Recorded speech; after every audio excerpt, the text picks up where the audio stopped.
there, this is Dr. Ken and my teaching assistant Bear here, who will be joining us today to talk about Chaucer's England and the social order. In particular, we'll be looking at those who work and those who fight amongst the three estates, already introduced. We'll talk a bit more about those who pray in another session devoted principally to them. So a reminder again, the three estates, as I say, are those who fight, those who pray, and those who work. So that's those who work are the commoners, those who fight are the nobility, and those who pray are the church. And the church, of course, has its own hierarchy and is very high up on the social order. But as I say, we'll leave them for another time. Our lecture themes for today will deal with the lower orders and the middle orders of those who work and those who fight, and then the upper orders, including issues like chivalry and courtly love, and perhaps some of Chaucer's attitude towards chivalry. We'll also begin looking in some detail at those who fall outside the traditional categories of the medieval social structure, those who are often quite wealthy but not necessarily noble, this emerging middle class that seems to be appearing, that is appearing at this time in history. So to start off with our lower orders, we'll start talking about them first. We, of course, use the term today peasant, and that's a term we sort of understand. They didn't actually have that term or use it at the time in the 14th century. Those people would have been called villeins, serfs, or bondsmen, or bondswomen, and they're bound to serve their lords.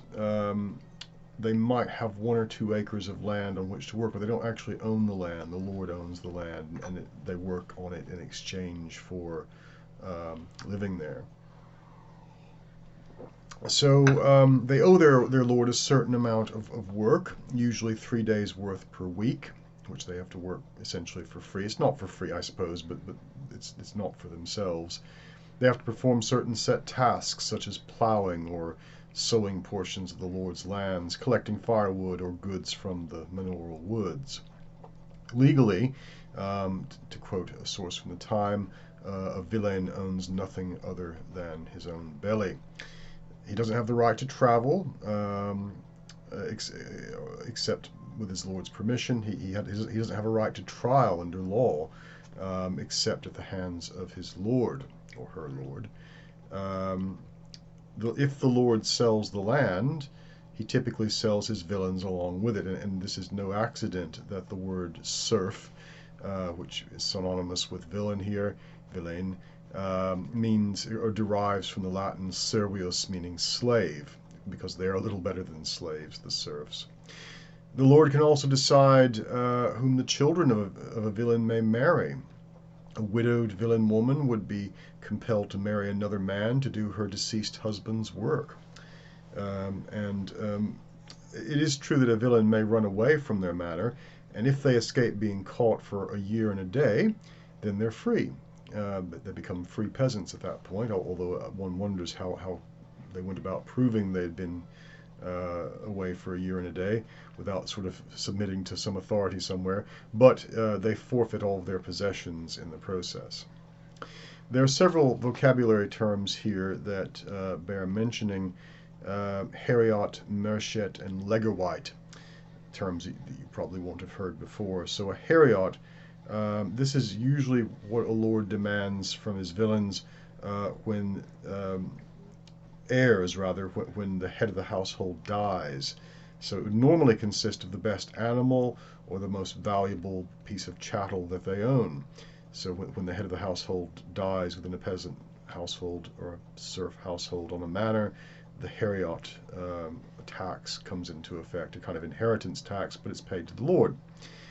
Merchet and legerwite, both very similar. Merchet is a fine payable by villains to the lord upon marriage.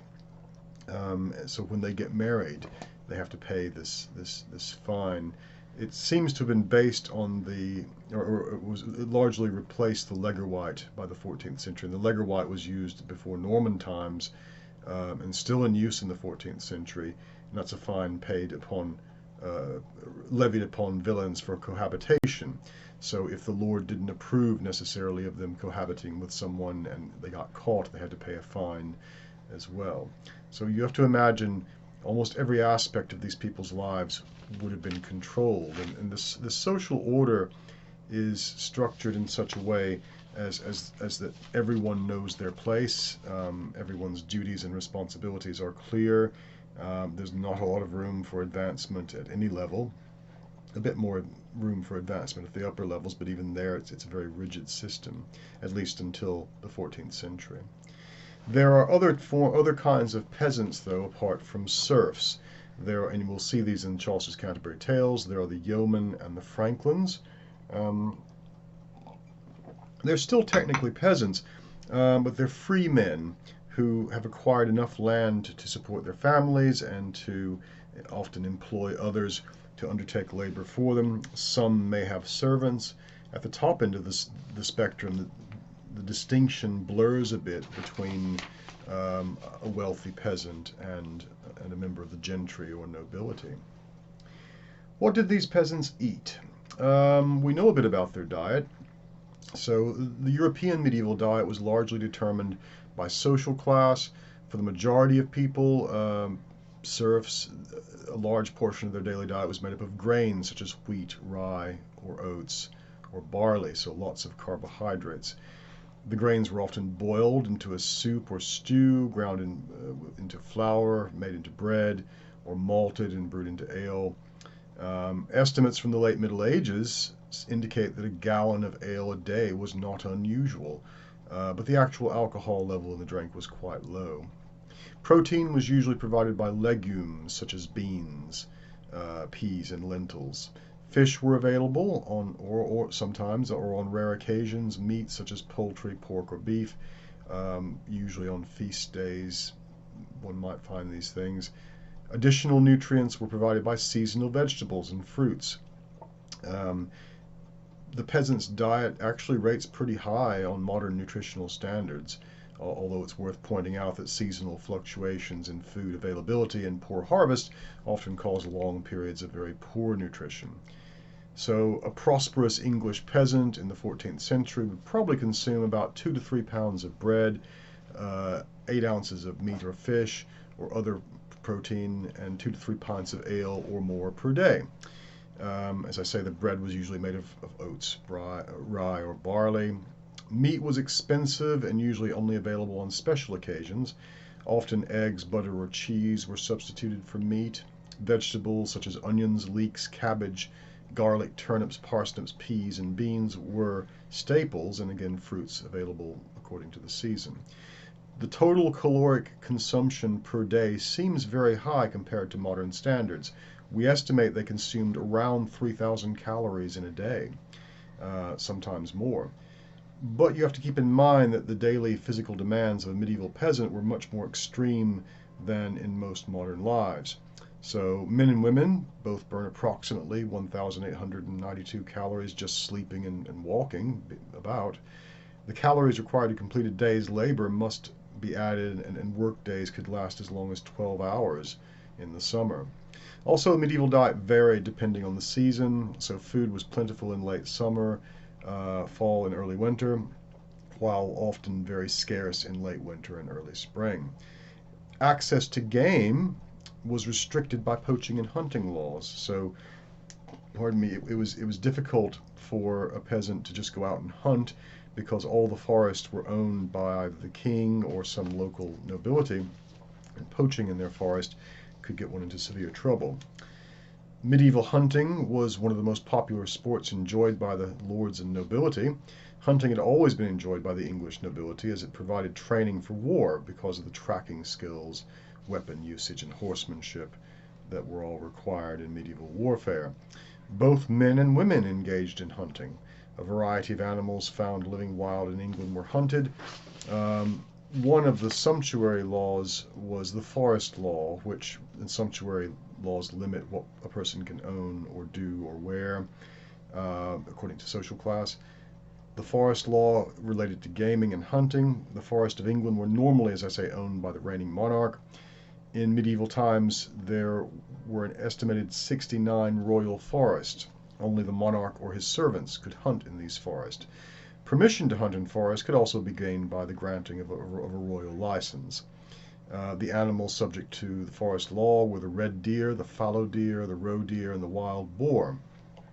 Medieval peasants had only the right to hunt any beast over common land, unless such right had been restricted by some special royal grant or decree. The strict medieval forest laws reserved the rights of hunting to the ruling class, and were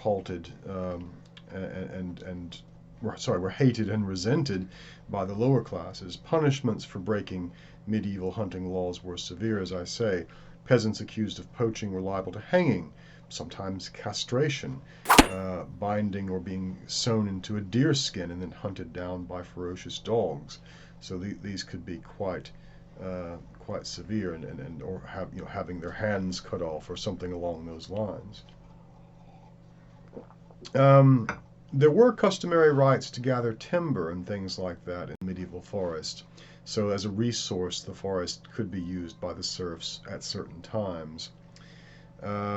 Medieval society and the medieval landscape were for the common person, predominantly rural and agricultural in nature.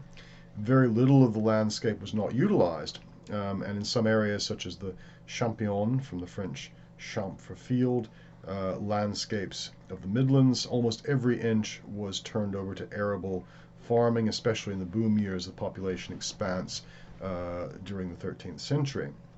We know a lot about Sherwood Forest, and so I'll be talking about that in some detail. And we know that almost every resource was used in the forest. Every village had its great open fields where crops were rotated throughout the seasons. The people farmed strips of land spread throughout them. Each year, one field stood fallow to recover from the following year's crops, and they would often pasture their animals over the fallow fields to reassert some fertility. Fertilized by the animals of the village, pigs and sheep would be concentrated at night into temporary pens to focus their fertilization efforts. Between these times, it was necessary to graze animals away from the open fields. No matter how much an animal fertilizes a field, it will always take more nutrients than it returns if it grazes continuously from the same field that it fertilizes, as it requires nutrients to grow. An external source of nutrients and energy was therefore required, and in Sherwood Forest, for example, this came from the great heaths and lings, as they were called. Shepherds and swineherds would tend their flocks and herds in these vast swaths of lowland heath around Sherwood Forest that stretched for mile after mile across the open countryside. Vast areas such as Basford Lings, the heaths of Rufford Abbey Lordship, Budby Oot Fields, and the Moor of Kirby would be dotted with these herds, and the sights of flocks and shepherds would have been common to a traveler passing through the forest. Each parish had their own areas of woodland, usually at the edges. In more populated southern Thornywood area of Sherwood Forest, they occupied the high ground between parishes, such as on the ridges between the villages of Lambley, Woodborough, and Calverton. These woods often joined together to form giant woods that would cover miles, but they each had names reflecting to whom they belonged. So Carlton Woad, Gedling Woad, Bashford Woad, named after villages, Kettlebarn Hall, Fox Swat, Prior Stobin, Samson Woad, after landscape features or owners past and present. In the High Forest, which was the northern part of Sherwood Forest, these woods were sometimes vast, such as the great Moundsfield Woad, Sutton Woad, Bilford Wood, and Haywood, as well as the great crown woods of the Hay and of Birklands, Bin Hall, and Lyndhurst Wood, or rather, Bill Hall, not Bin Hall. It's worth reminding that nobody would actually cut down the trees in these woods for timber because it was forbidden by forest law. However, the rights of the woods were heavily guarded by the people because they had other kinds of rights within them. As well as the rights to pasture on the great heaths and commons, peasants had the right to graze their animals in woodland at certain times of year. One such time was the pannage season, just after the acorns fell, when peasants could graze their pigs on acorns in the forest. And these, as I say, rights to access the woods were strictly controlled under forest law, with people called agasters acting as tax collectors to control quotas and extract fines. Peasants also had the right to take some smaller timber from the woods for hayboat or hedge repair, as it's called, and husboat, house repair. These rights were jealously guarded. We have reports of an inquisition post-mortem into the rights of the people of Clipston Manor, dated the 20th of April, 1327, early in the reign of Edward III. It shows some of the rights the peasants had to the resources of their land. The Inquisition was presented in front of Jean de Cromwell, keeper of the King's Forest beyond Trent, by the oath of John Annesley, Philip de Caltot, Knight, Thomas Wotton, Richard Russell, Richard Ingham. We have a list of names of people who were present, so the great and the good of this village were there. And this is a quote from it.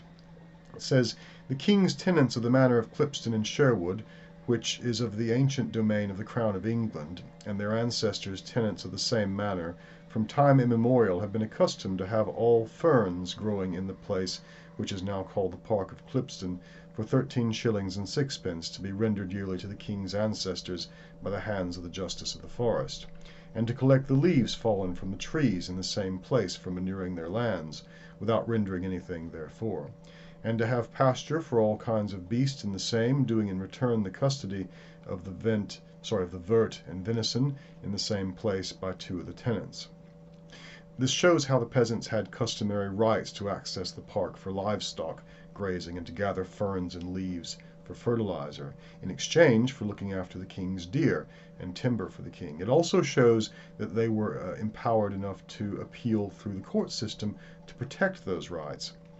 The reason for the inquest, as it turns out, is that Edward II had closed off access to the park, preventing them from their customary rights. The newly crowned Edward III was being petitioned by the men of Clipston to have their rights returned. They also informed the king that he was losing the money they would normally pay for these rights. Presumably, he'd be more likely to listen if his wallet was affected. The men also pointed out that they could not get sufficient pasture outside the park for their needs. As stated earlier, nutrients for flocks and open fields needed to come from somewhere other than the fields themselves. So, as can be seen from the landscape of Sherwood Forest provided opportunities for people to make their living from agriculture and from accessing the resources that the forest provided around them.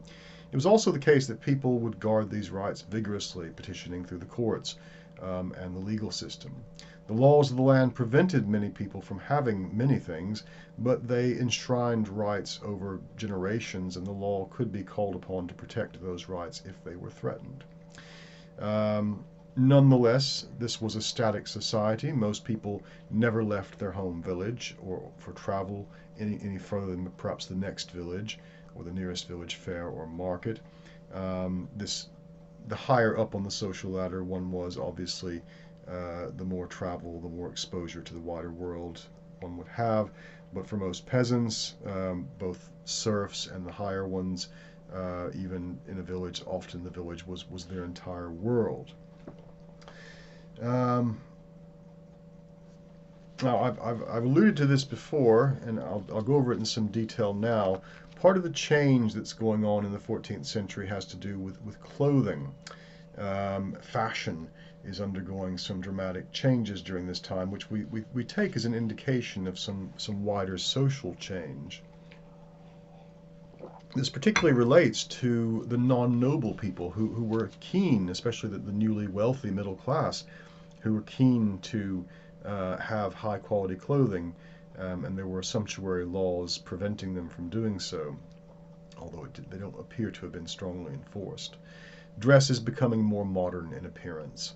Fashions in the 14th century Europe were marked by the beginning of a period of experimentation with different forms of clothing. The mid-14th century marks the emergence of recognizable fashion in clothing. The draped garments and straight seams of previous centuries were replaced by curved seams and the beginnings of tailoring, which allowed clothing to be more closely fit to the human form.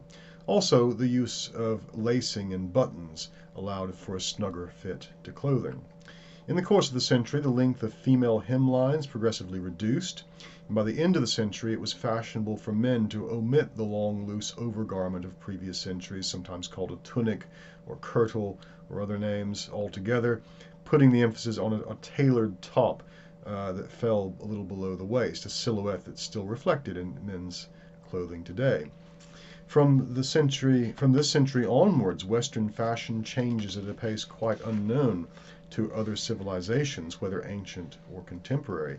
In most other cultures, only major political changes, such as the Muslim conquest of India, produced radical changes in clothing, and in China, Japan, and the Ottoman Empire, fashion changed only slightly over periods of several centuries. The French court, during the majority and illness of Charles VI, filled with ambitious princes and with a taste for luxury, and was a fountain of innovation in fashion. Italian clothing was led by the Visconti court in Milan, and these styles were coming into England, often brought by the royal family. So what were they wearing? Well, a shirt, doublet, and hose was a common style for men. The innermost layer of clothing were called the brays or breeches, a loose undergarment, usually made of linen, which was held up by a belt. Next came the shirt, which was generally also made of linen, and which was considered an undergarment like the breeches.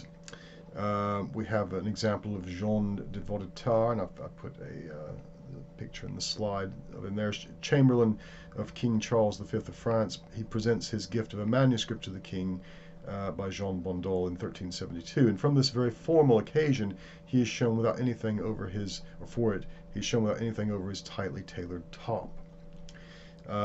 The hose or chausses are made of wool, used to cover the legs, were generally brightly colored, and often had leather soles, so they didn't have to be worn with shoes, a bit like feety pajamas, but with leather soles.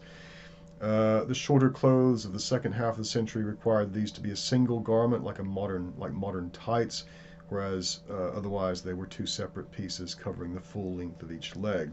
Hose were generally tied to the breech belt or to the breeches themselves or to a doublet.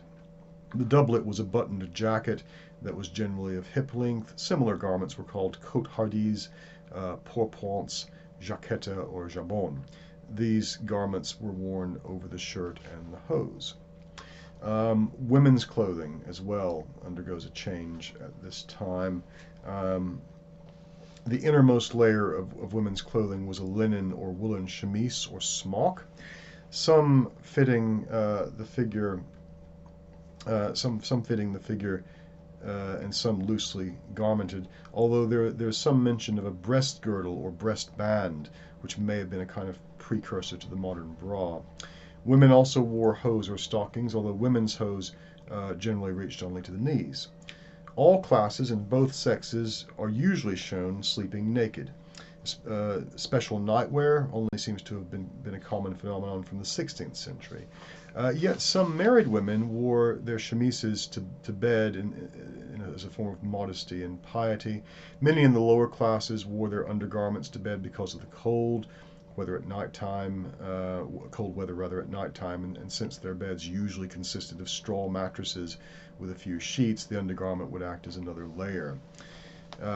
In terms of gowns and outerwear, over the chemise, women wore a loose or fitted gown called a coat or kirtle, usually ankle or floor length, and with trains for formal occasions. Fitted kirtles had full skirts made by adding triangular gores to widen the hem without adding bulk to the waist. Kirtles also had long fitted sleeves that sometimes reached down to cover the knuckles of the hand. Various sorts of overgowns were worn over the kirtle and are called by different names by costume historians. When fitted, the garment is often called a cote-hardie, similar to the men's, although this usage has been heavily criticized because of the difference between a man's cote-hardie. It might have been they might have had hanging sleeves and sometimes were worn with jeweled or metalwork belts. Over time, the hanging part of the sleeve became longer and narrower until it was the merest streamer called a tippet, which then gaining the floral or leaf-like draggings in the end of the century. Sleeveless overgowns or tabards derive from the cyclas, as they're called, an unfitted rectangle of cloth with an opening for the head that was worn in the 13th century. But by the early 14th century, the sides had begun to be sewn together, creating a sleeveless overgown or surcoat. Outdoors, women wore cloaks or mantles, often lined in fur. The houppelande also was adopted by women late in the century. Women invariably wore their houppelandes floor length, the waistline rising up to right underneath the bust, sleeves very wide and hanging like angels' sleeves. Married women typically wore varied kinds of headgear, from hats to wimples, but unmarried women could wear them too, and in Italy at least, married women would go without headgear. One of the things that changes and which we see in the pictures is shoes, and I've shown you some pictures of these already. The shoes seem to develop a life of their own with the pointiness at the ends. So pointy shoes become quite popular, but the pointed bits extend outward and in some cases have to be tied to the hose, otherwise the men would trip on them, and you can see some examples in the pictures that I'm showing at the moment. So we need to think about the organization of society at the level again of the serfs and free peasants in particular. And one phenomenon of this century or of this time was very important for the organization of labor in towns specifically, rather than on the manor, are the trade guilds. These medieval guilds played an important role in the towns, as guilds attempted to guarantee standards amongst crafts in England, as well as look after the good of their employees. A group of skilled craftsmen in the same trade might form themselves into a guild. A guild would make sure that anything made by a guild member was up to a standard and was sold at a fair price. So regulation of standards and prices. Membership of the guild was an honor, and it was a sign that one was a skilled worker and had some respect in society. Some members of a guild were chosen to check that other members were working up to that standard, so inspectors. Any guild member who was found to be cheating the public would be fined or made to do work again, but at their own cost. The worst punishment was to be expelled from the guild, as it meant they could no longer trade in that town. A guild would look after its members, and as a member of it, if they were sick, it would help the families of the dead as well. Of dead guild members, the kind of pension fund. So it is an early form of sort of employment insurance and guarantee of sick leave. Apprentices in guilds could be as young as 12 years old. They were taught the trade by a guild member. He would expect to be paid for this by the parents of the boy, so being an apprentice actually cost money, like a tuition fee. An apprentice could live with his master for anything up to 14 years. The guild member had made a promise to teach the boy well, and this could take time. Apprentices were not expected to get married during their apprenticeship. Going to an inn for a pint was usually banned as well, though we think many did anyway. Once an apprenticeship was over, the young person became a journeyman. He would be paid a wage, and once he had saved enough money, he could start up a business of his own. Only members of a guild, as I say, could sell within a town. This was meant to keep up quality. However, on market days, anyone could sell their goods in the market, whether they were skilled or not. An annual fair would attract people from far and wide, including those a town or city might not want. So a kind of summary of what a guild did. They protected workers or guild members as follows. They received protection from excessive taxes imposed by the lords and landowners. Competition between members was regulated by fixed pricing policies. Advertising and price cutting was banned. Illicit trading by non-merchant guild members was banned and heavily policed, except on market days, as I said. All members of the guilds were obliged to retain all trade secrets, not share them outside the guild. The number of guild masters and members of guilds were restricted to ensure there was sufficient business for each of the guilds. They had sickness protection, as I say. Pardon me, protection for their members' goods and horses when traveling, so a kind of insurance, which they needed during these times. There was help with funeral expenses. Orphans of members of guilds were also cared for. The guilds funded the first non-religious schools of the Middle Ages, and working conditions and hours of work were regulated.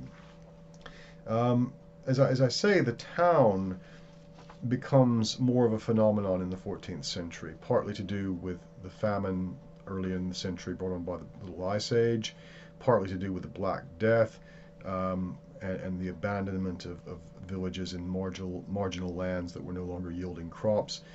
People flocked to towns, and there's already an existing economy in towns.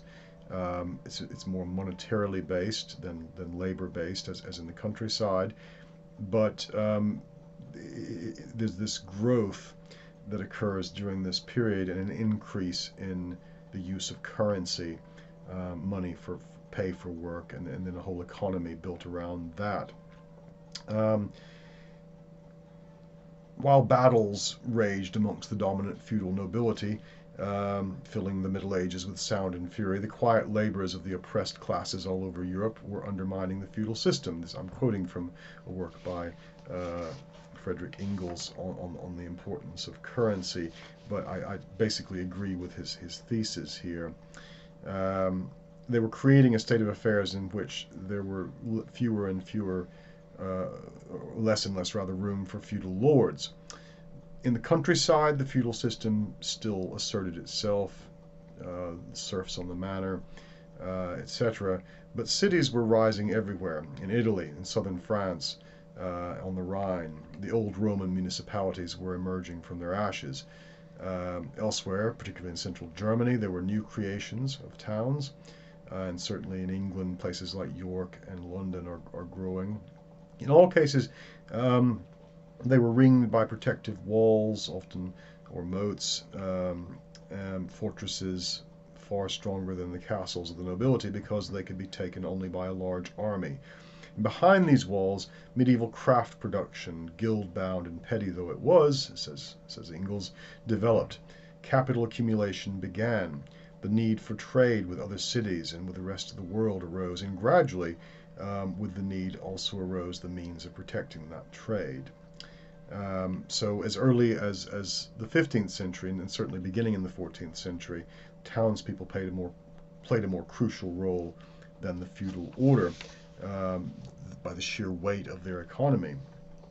At the same time, the needs of the nobility also increased and changed, and they couldn't do without the cities, the sort of goods and stuff they needed, the tools, the armor, the weapons had become so sophisticated that in many cases they could no longer be produced on the feudal manor or in the castle. They needed towns and merchants and craftsmen that could only be found in cities. The Hanseatic League forms. We'll be talking about that in time to come as well. This is a kind of trading federation that's set up amongst cities along the Black Sea.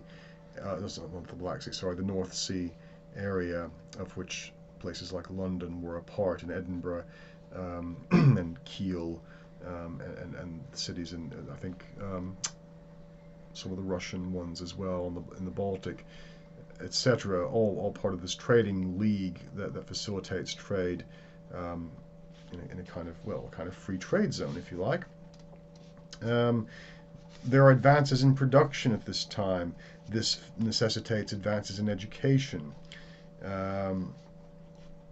What's changing, as I say, is an economy based on money, emerging almost fully fledged by the 15th century, and it marks the decline in feudal authority and the old order. So this is Ingalls' thesis. I don't disagree with it entirely. I think a lot of it is quite valid. that these changing economic times, you know, a more modern type of economy is causing the feudal system to break down, because it's not useful anymore, or it's not as effective, and there are these other classes that are emerging, spending money. There are attempts, though, to put the genie back in the bottle, following the Black Death. As I mentioned before, because of the lack of labor on manors, some landowners were offering money to serfs to work, and serfs were leaving their manors, going to places where they would be paid.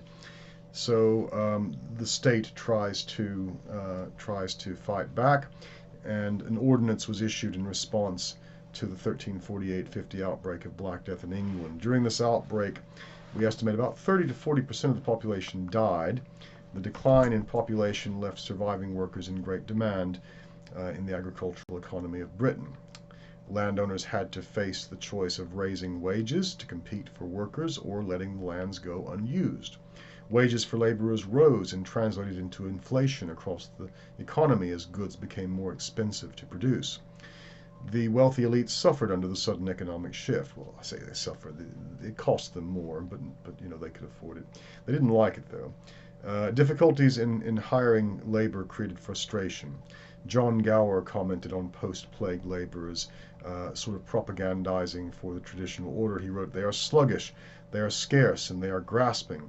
For the very little they do, they demand the highest pay."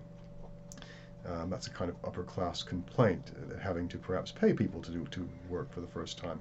On the other hand, while some workers suffered from increasing prices, others benefited from the higher wages they could command during this period of labor shortage.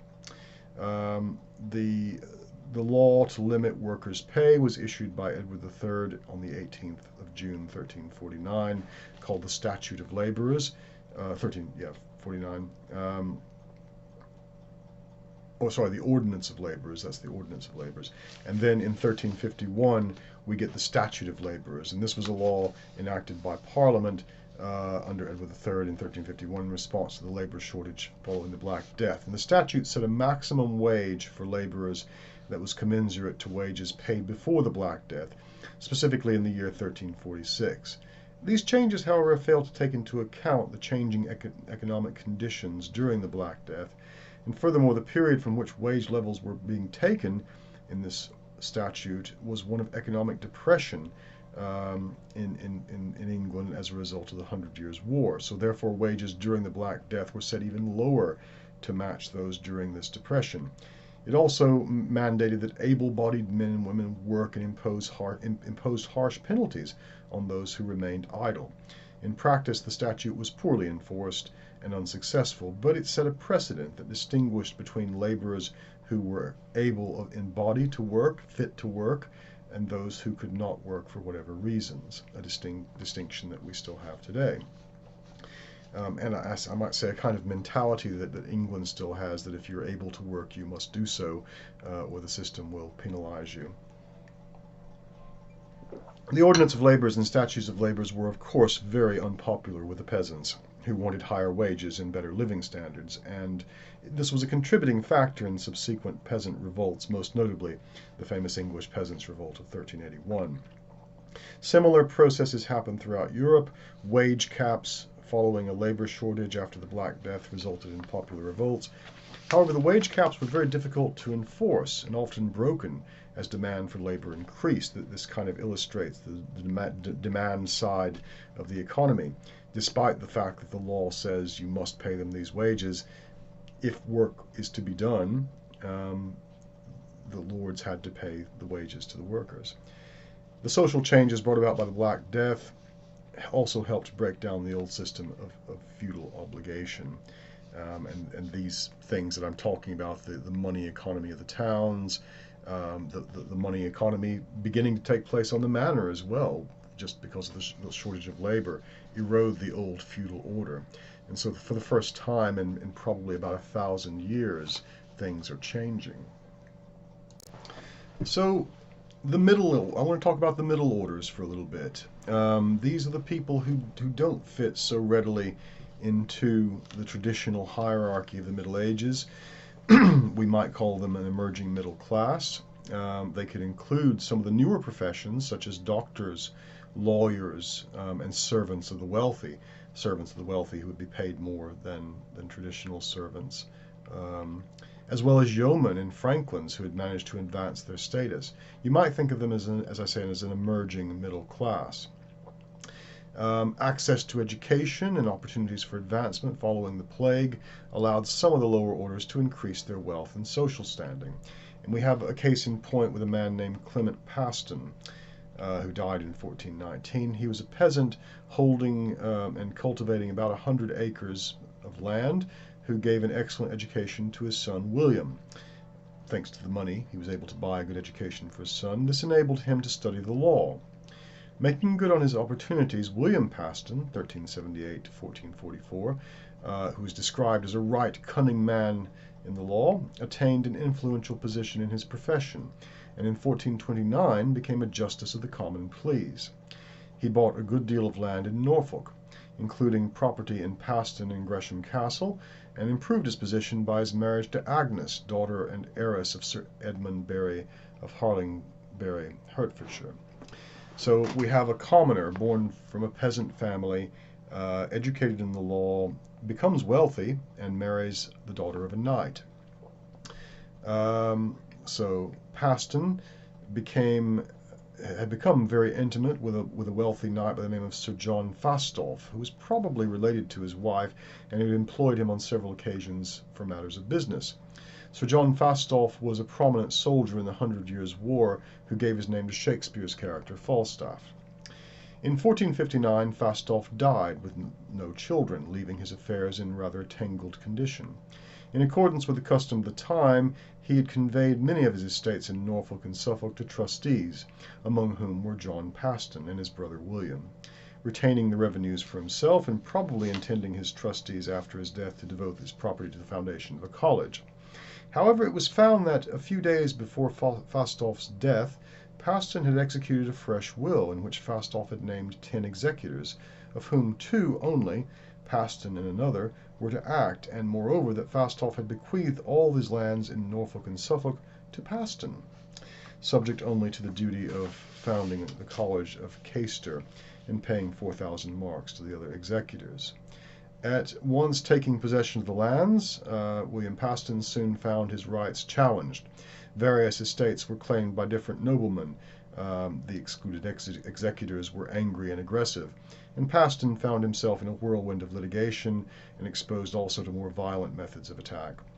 Something like a regular warfare was waged around Drayton and Hallsden between John de la Pole, Duke of Suffolk, and the Pastons under Margaret and her eldest son John. Chaucer Castle was seized by John Mowbray, 3rd Duke of Norfolk, and similar occurrences took place elsewhere. Some compensation, doubtless, was found in the fact that in 1460 and again in 1461, Paston had been returned to Parliament as a Knight of the Shire for Norfolk, so he was an MP as well, and enjoying the favour of Edward IV, had regained his castle at Chaucer.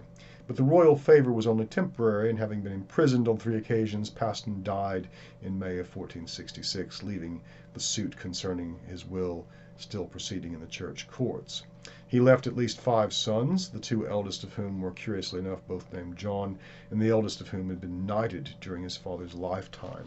So yes, some good and bad in Paston's life, but this sort of thing wouldn't have been possible in previous centuries for the son of a free peasant to marry into the nobility and to become as wealthy as them, and to get involved in the kind of tangles, both legal and physical, that they engaged in. And that's worth pointing out, that along with court cases over property, it wasn't unusual for nobles or upper classes in fighting out these things to send in mobs of bullies to intimidate and to cause damage to their enemy's property.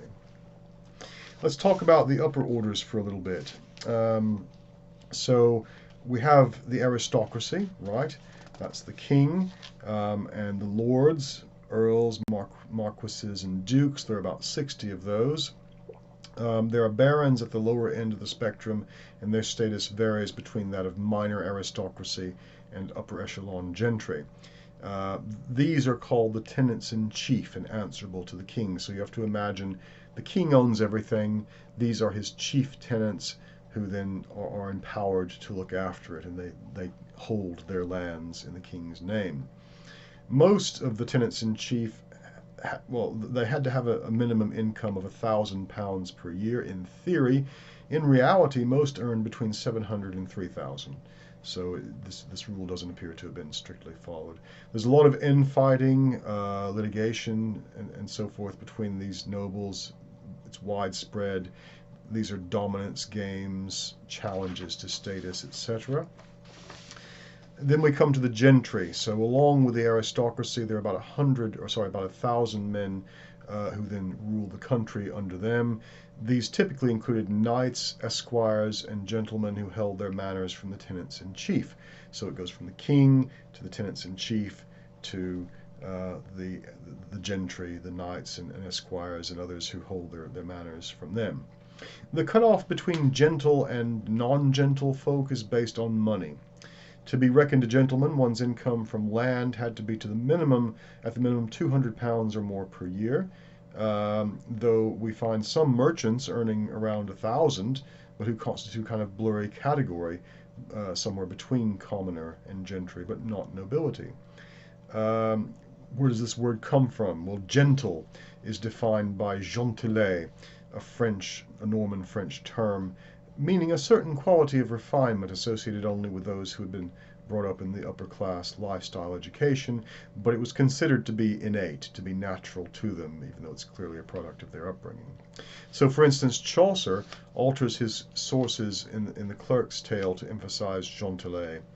Though lowly born, the character of Griselda possesses aristocratic virtue, which makes her appear as a Christ-like figure.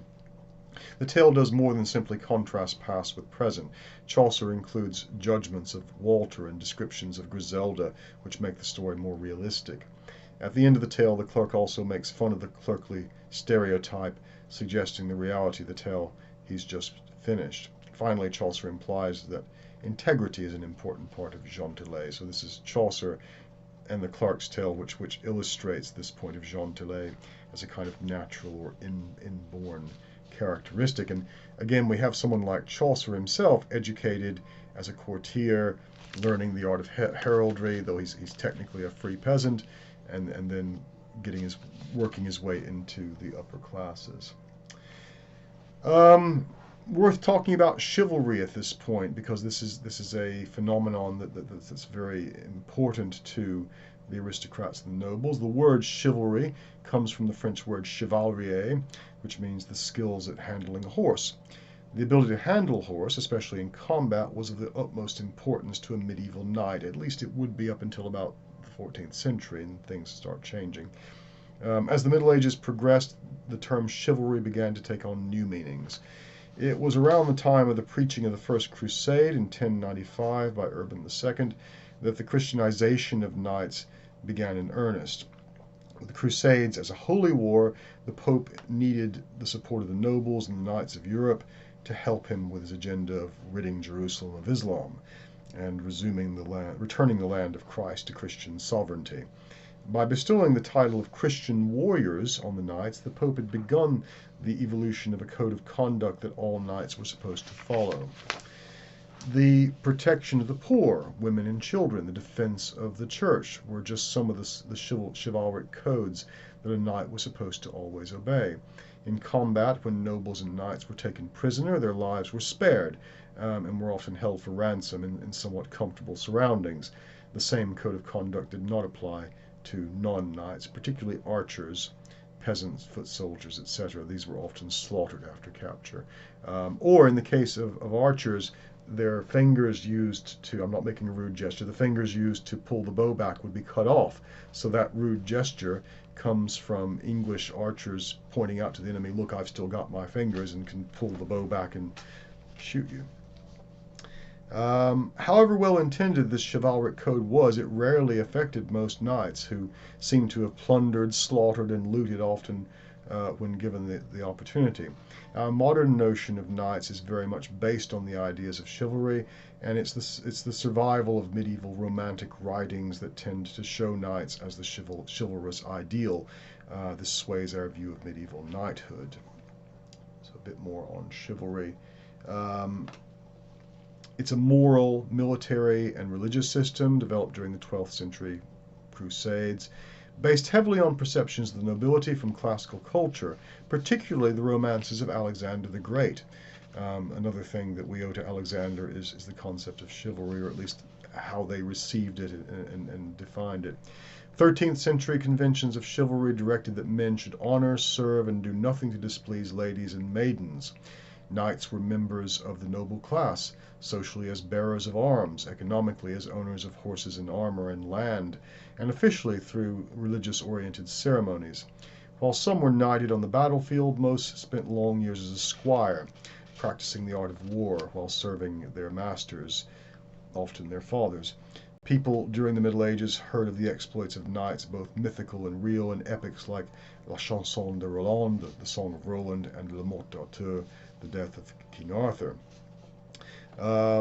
Maurice Keene, one of our sources, talks about Chaucer's knight being involved in the Crusades for no personal gain. We'll look at him more closely in the Knight's Tale, although that might have been somewhat unusual.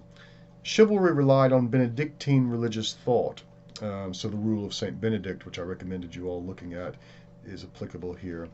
The entry into knighthood was highly ritualized, which started with a night vigil in the chapel of a castle.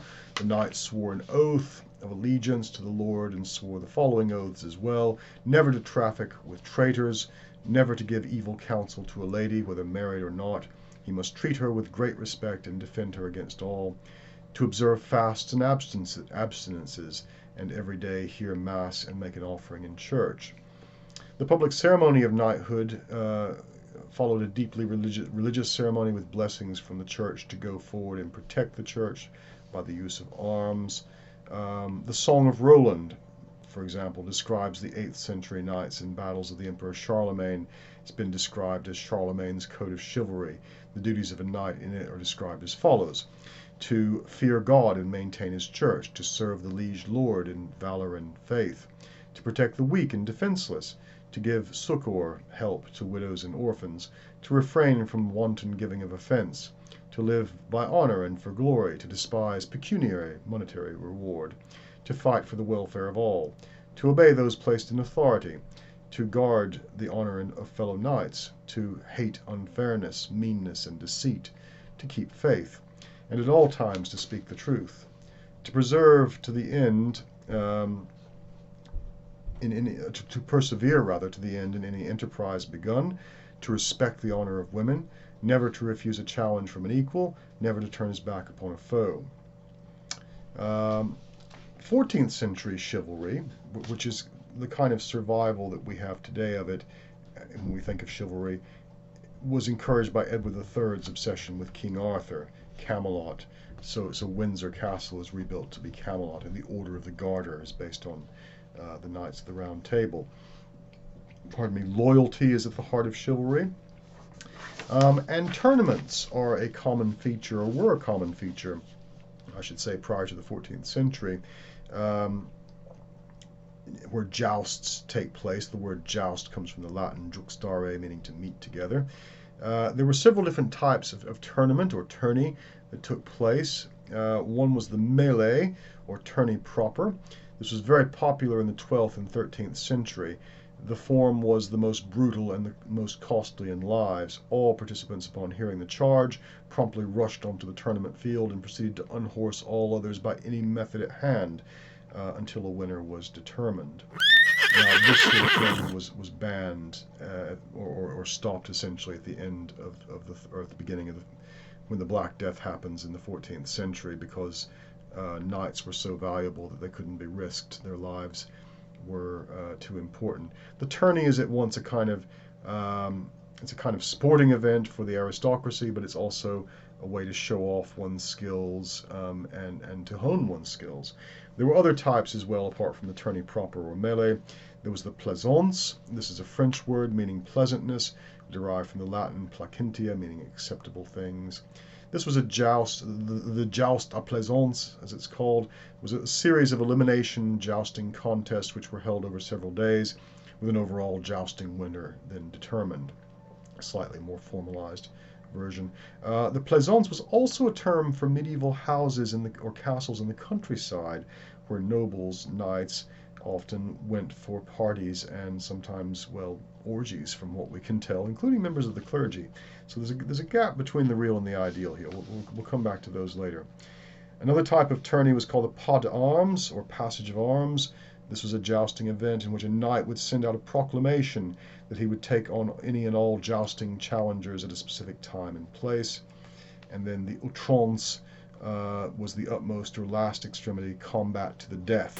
And like I say, most of the more fatal types of tournaments were banned or stopped during the 14th century to preserve the knights, although the jousting tournaments, the jousting contests did happen because they were slightly more less likely to cause someone to die, although they did sometimes die.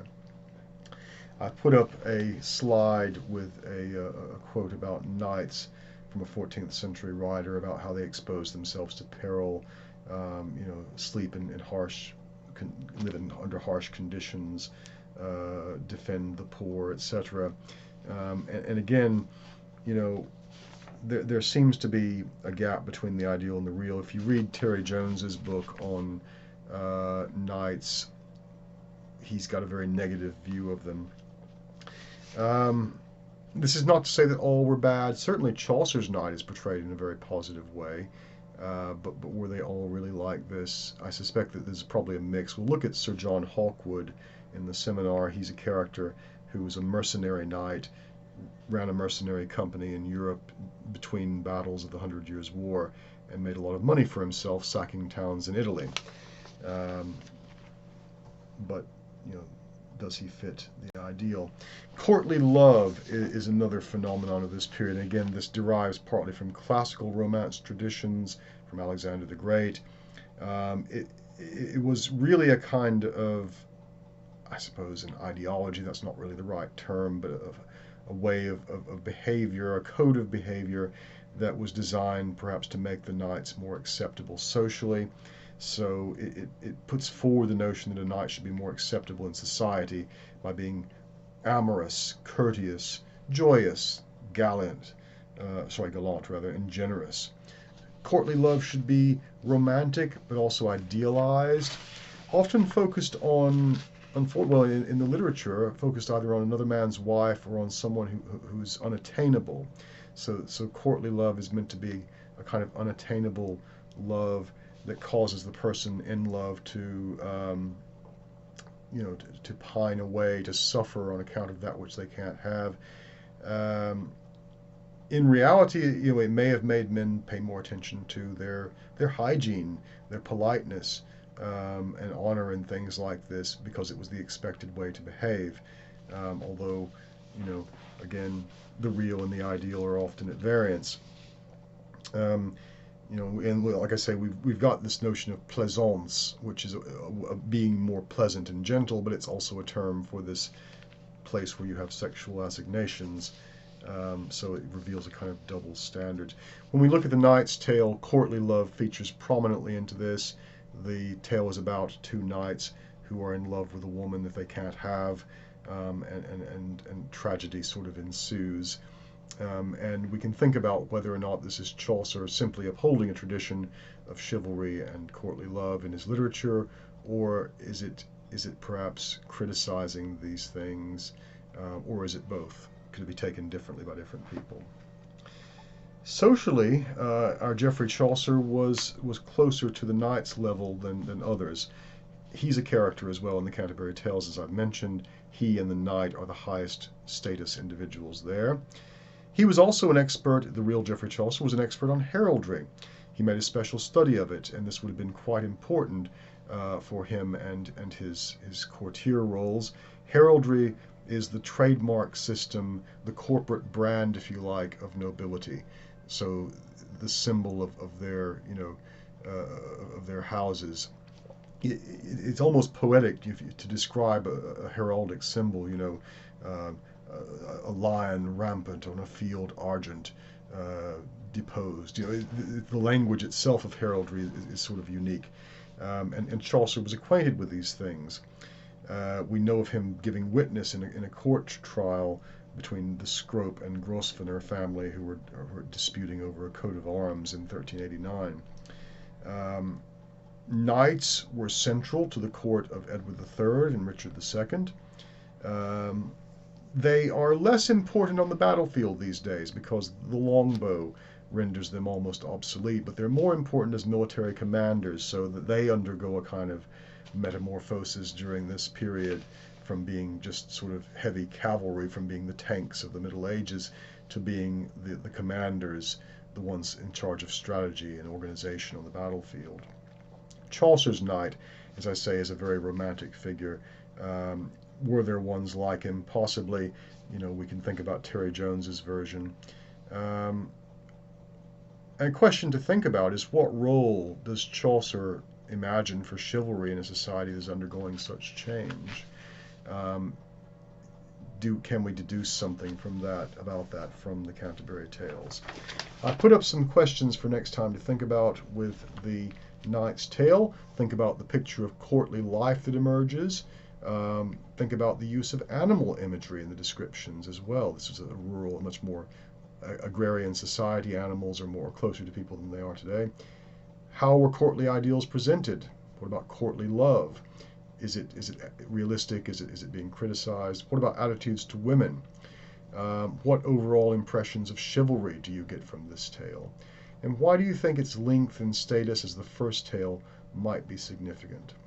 And as I suggest, it's important to have a look at least Sir Gawain and the Green Knight.